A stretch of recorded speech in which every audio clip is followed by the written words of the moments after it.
جموں کشمیر کانگریس کے صدر اس وقت ہمارے ساتھ موجود ہیں، طارق حمید کر رہا. آپ سے جاننے کی کوشش کریں گے سر. اس وقت دو پاور کوریڈورز بتائے جا رہے ہیں، ایک طرف سے جموں کشمیر کے نئے چیف منسٹر عمر عبداللہ اور دوسری جانب سے جو ہے LG منوج سنہا جو ہے وہ نظام چلا رہے ہیں.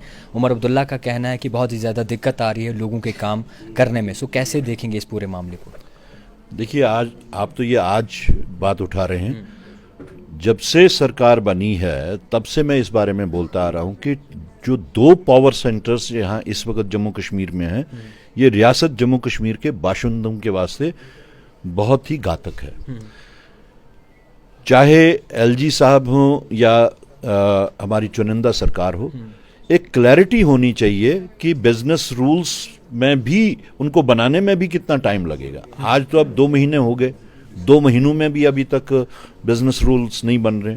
اور کیا وجہ ہے کہ مرکزی سرکار اس میں مختلف قسم کی اڑچنیں لا رہی ہیں؟ اسی لیے ہم بار بار کہتے تھے کہ اسٹیٹ ہوڈ میں بھی ہمیں یہ خطرہ لاحق ہوتا ہے کہ کہیں امینڈڈ فارم میں نہ ہو، ڈائلیوٹڈ فارم میں نہ ہو.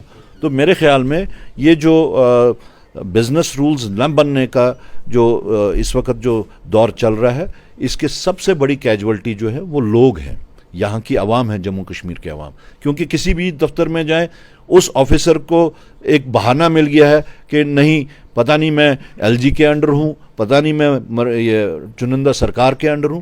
تو this is a confusion which should be ended at the earliest. کیا کانگریس سرکار میں آنے کے لیے تیار ہے، اور اگر آتی ہے تو کیا کچھ شرطوں پر آئے گی؟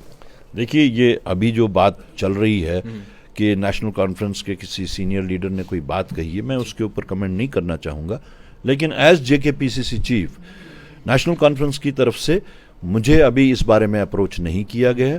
اور اگر وہ اپروچ کرتے ہیں اس بارے میں تو شرطوں کی بات تو الگ ہے. اگر وہ اپروچ کرتے ہیں ہمیں تو ہم اپنی مرکزی قیادت کے ساتھ بات کریں گے، اور صلاح مشورہ سے جو بھی بات سامنے آئے گی وہ آپ لوگوں کے سامنے آ جائے گی. ہندوتو کو ایک بیماری کہا ہے التجا مفتی نے، PDP صدر محبوبہ مفتی کی بیٹی نے. سو کیسے دیکھیں گے اس پورے معاملے کو؟ کیونکہ ابھر رہے ہیں چیزیں. میں کسی بھی پولیٹیکل لیڈر یا پولیٹیکل بینگ کی کمنٹ پہ کاؤنٹر کمنٹ نہیں کرتا ہوں. البتہ جہاں تک RSS کا تعلق ہے، جو روش اس وقت انہوں نے ملک میں پیدا کر کے رکھی ہے، وہ ملک کے واسطے نیشنل انٹرسٹ میں وہ ٹھیک نہیں ہے. اس سے نیشنل انٹرسٹ جو ہے وہ ہٹ ہوتا ہے.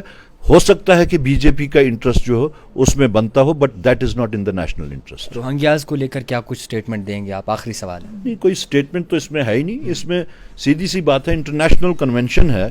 انٹرنیشنل کنونشن کے تحت میں جو بھی بیسک نیڈس ہیں وہ آپ ان کو پرووائڈ کرنی ہے. یہ لازمی بنتا ہے کسی بھی سرکار کے اوپر. اور صرف روہنگا کا معاملہ نہیں ہے، دنیا میں جتنے بھی ریفیوجیز ہیں ان کے اوپر یہ انٹرنیشنل کنونشن لاگو ہوتا ہے. وہ چاہے جموں کشمیر ہو یا ملک کے باقی علاقے ہوں، کسی بھی ریاست میں ریفیوجیز ہو سکتے ہیں. صرف ہندوستان ہی نہیں، یہ ملک کے دنیا میں کہیں پہ بھی ہوں. اگر آج امریکہ میں کوئی ریفیوجیز ہوں تو وہاں کی سرکار پابند ہے اس انٹرنیشنل کنونشن کے تحت ان کو بیسک نیڈز پہنچانے کی. بہت شکریہ وقت دینے کے لیے. دیکھتے رہیے دا ٹائی پیٹر.